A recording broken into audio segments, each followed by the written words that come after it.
ఈరోజు భారతదేశంలోని 5 శాస్త్రీయ భాషలకు ప్రాతినిధ్యం వహిస్తున్న వివిధ సంస్థలు 55 అరుదైన మరియు విలువైన సాహిత్య రచనలను విడుదల చేశామని కేంద్ర మంత్రి ధర్మేంద్ర ప్రధాన్ వెల్లడించారు.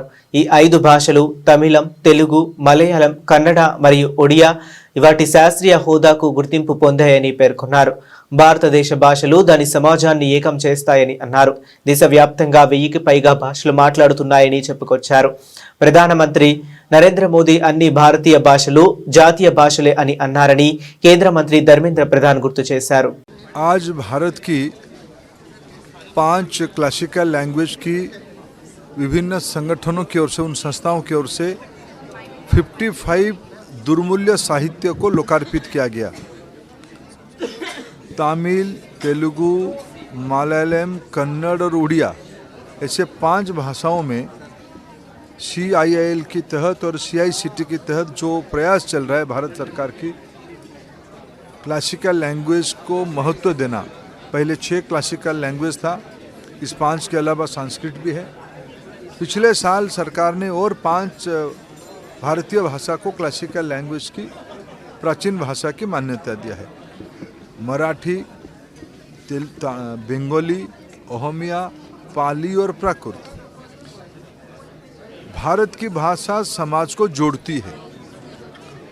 भारत में हजारों से ज़्यादा संख्या की भाषा है. माननीय प्रधानमंत्री नरेंद्र मोदी जी ने कहा सभी भारत की भाषा राष्ट्रीय भाषा है. All language are national language.